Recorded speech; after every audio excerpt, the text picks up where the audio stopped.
Hi everyone, my name is Wisdom Ahanufu Ezekiel and welcome to Do Business.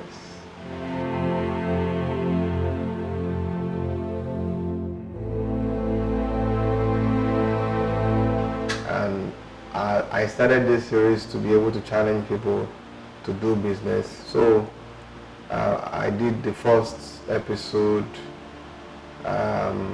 and also the second episode, and this is like the third episode, and people are already concerned and people are already asking questions of the kind of business and all that. So I have this young man here today, Mr. Samuelson Sadje, who is here to question me. So, and I hope I'll be able to answer the questions.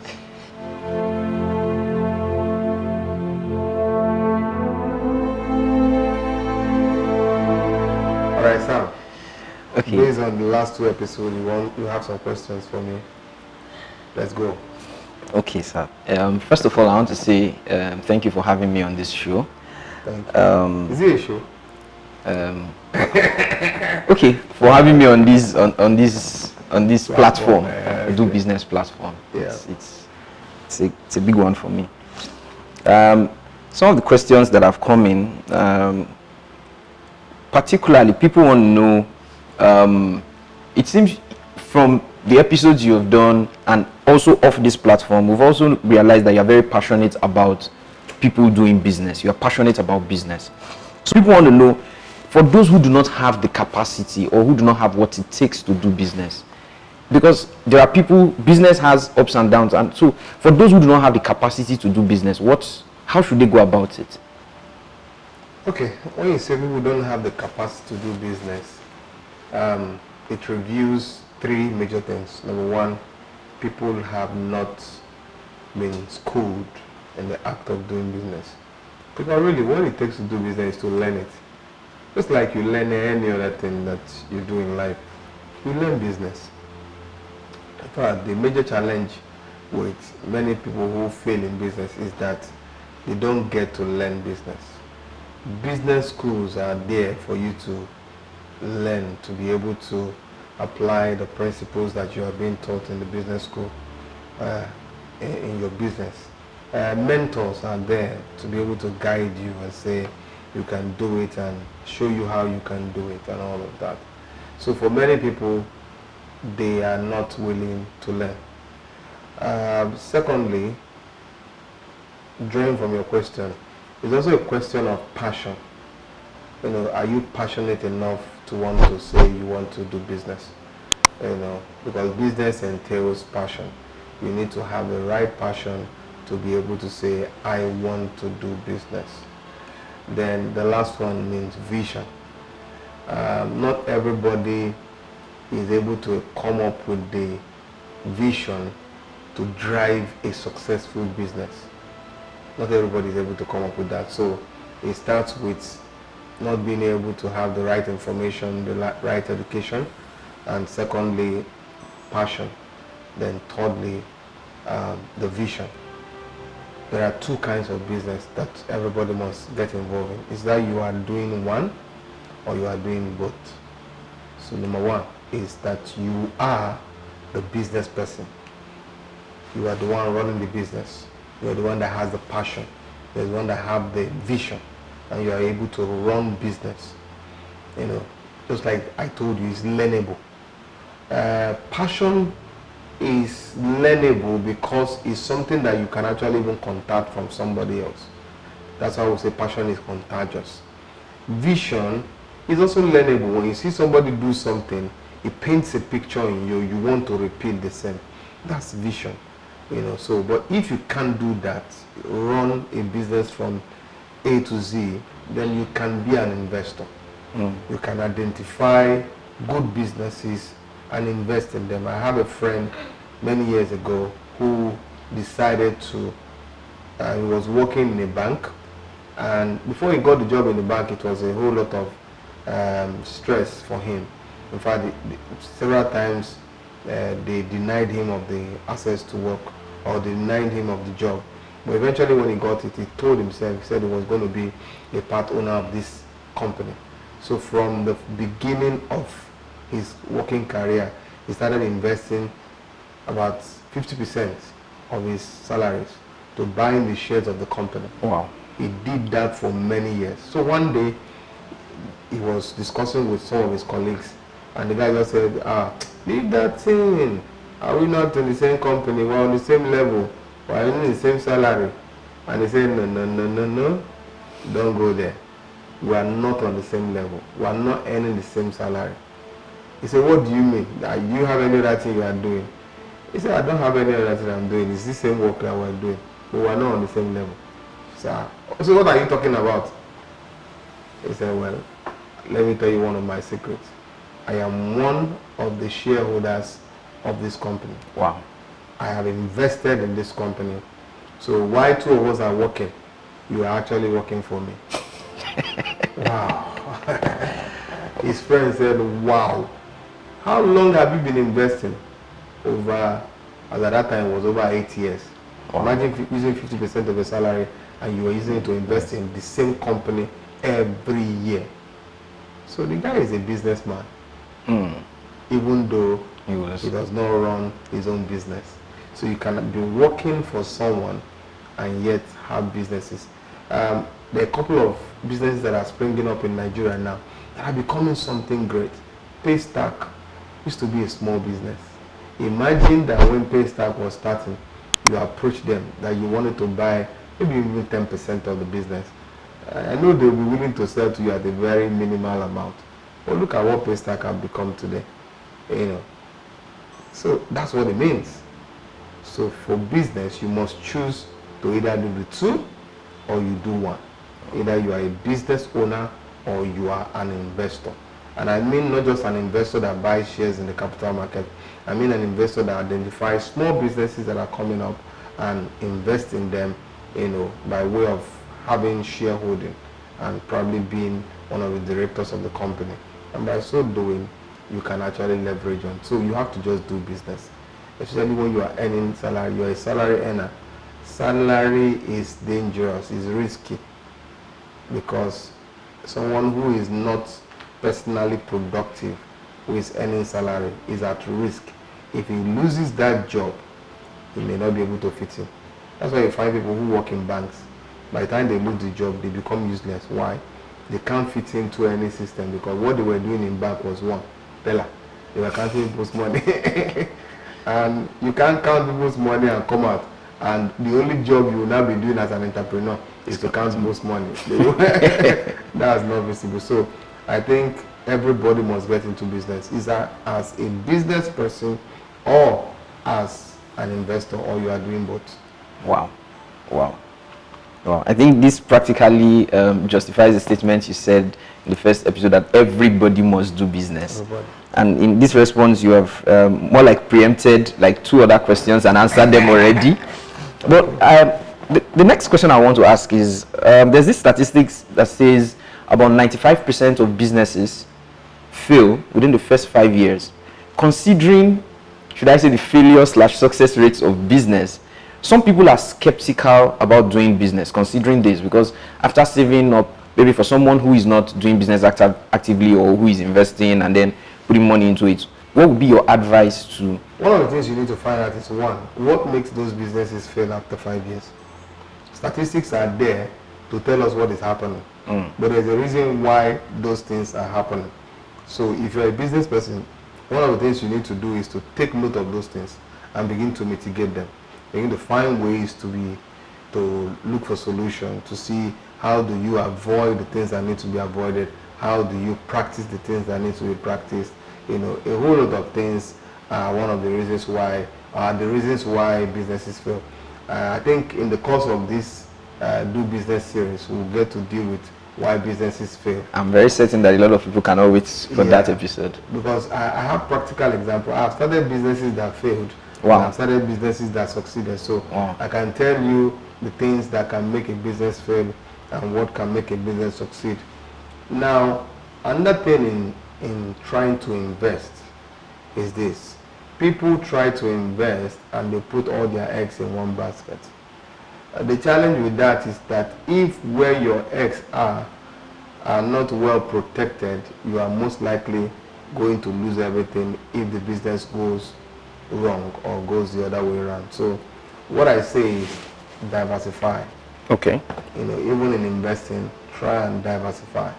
Diversify to different sectors, diversify to different companies, and just ensure that one way or the other you have some kind of protection in your business dealing. So diversification is one safety net that can help someone, be at rest, doing business. So if you are an investor, you must begin to look out for different channels to be able to put your money.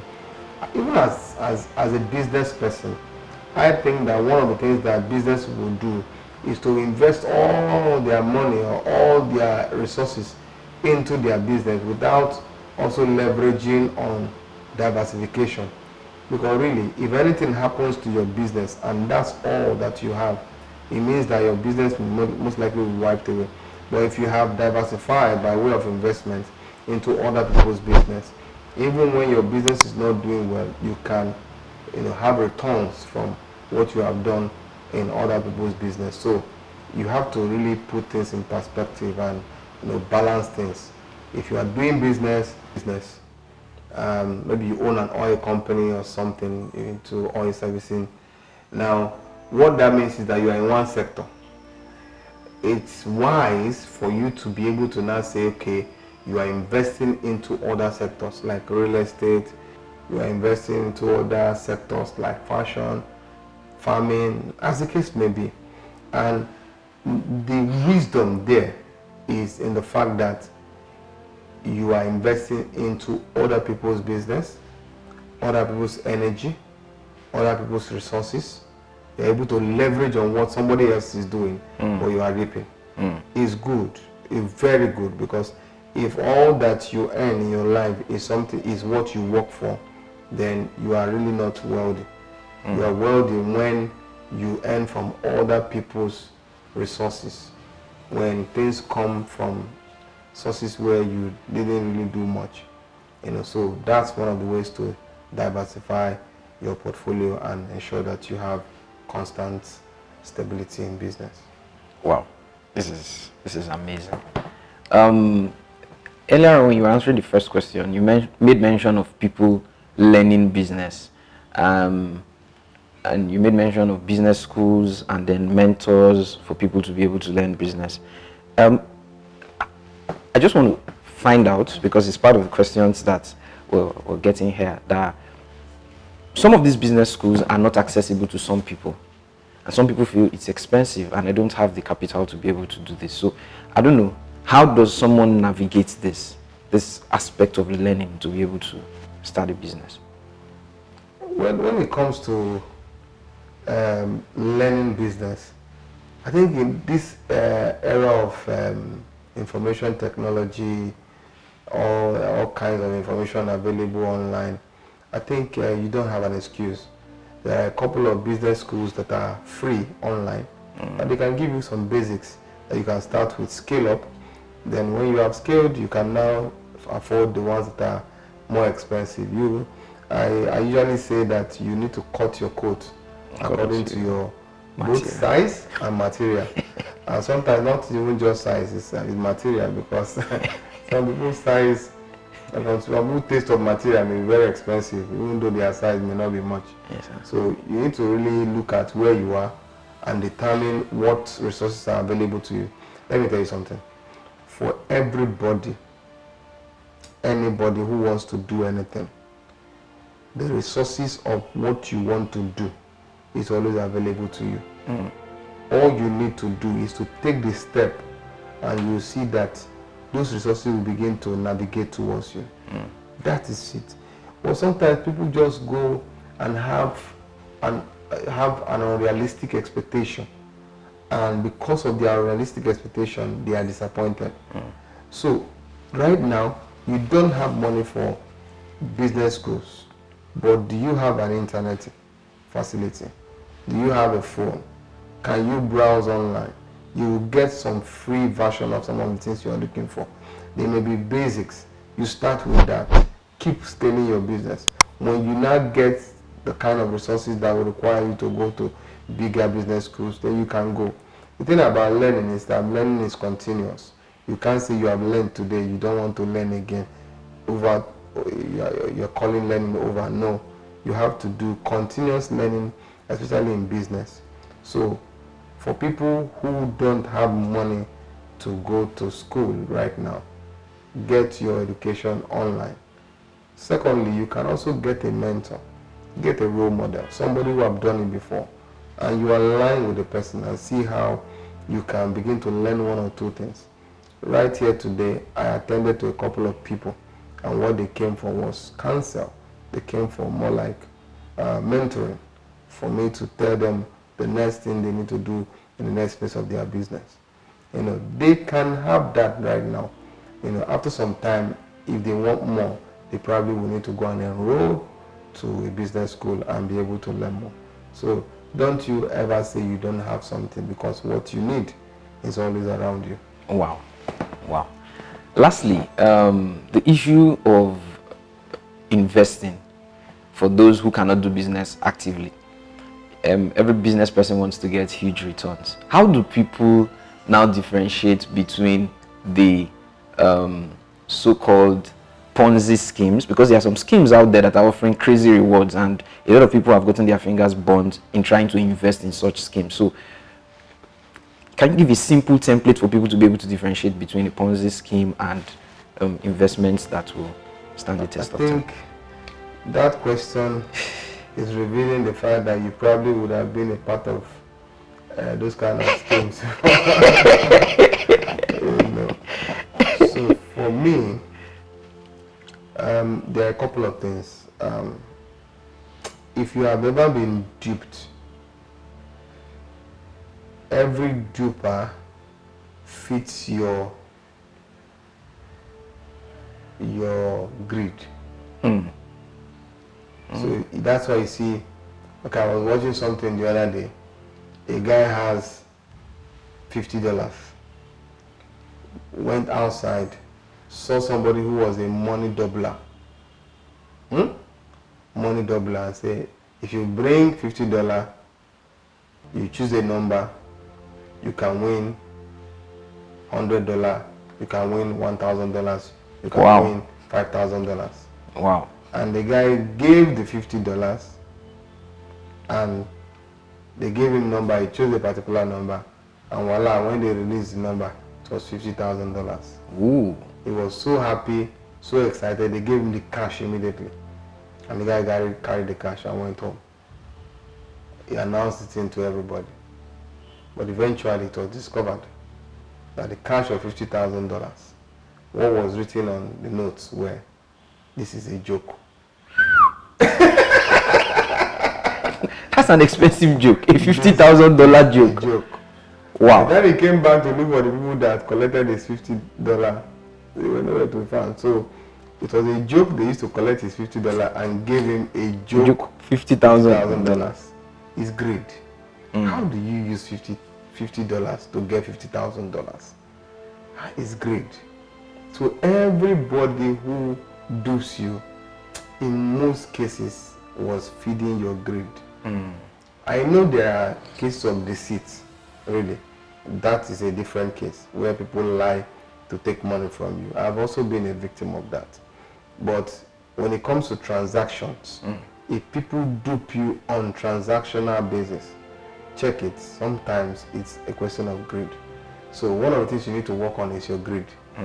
Work on your greed appetite. If you are somebody who is a voracious eater of greed, you will always be the customer to the dupers. So identify what product or service is the investment offering. I run a couple of investment opportunities in the company where we manage. Okay. And sometimes people want to invest and they say, what are we investing into?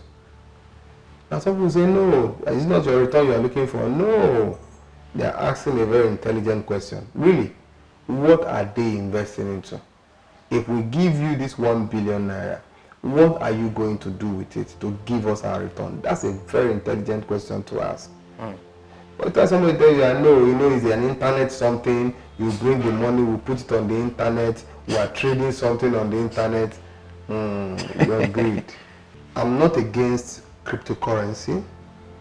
But one of the major challenges with cryptocurrency is the fact that a couple of the cryptocurrencies that we know, you don't know who is behind it.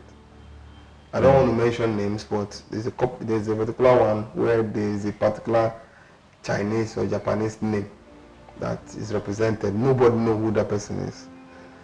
So one must be very careful for any investment that does not have human face to it. That must be very careful. I think when this particular Ponzi scheme came to Nigeria one time, and people were talking about there was no location to the business. The person who was behind the thing is not an unknown person, so a whole lot of things. So I think it's also a case-by-case thing. When you want to invest, it's something that you need to begin to tick all those boxes to be sure that you have everything ticked and know who is involved, who are the people involved, what's the product or the service they are rendering, so what's your money going to do there, when is it going to come back, what's the return on investment, what document are they giving you when you invest, and what's the timeline for the investment, what's the terms and condition. I know something, in these days you give people common form to fill. You put some small terms and conditions in that form, they won't read it. They won't read it, they will just sign. How do you sign things like that? No wonder even online, people just click, I agree. Because they don't even read. If you take time out to read some of the things that are on the terms and conditions, then you will tell yourself, I need to be careful of this investment I'm doing.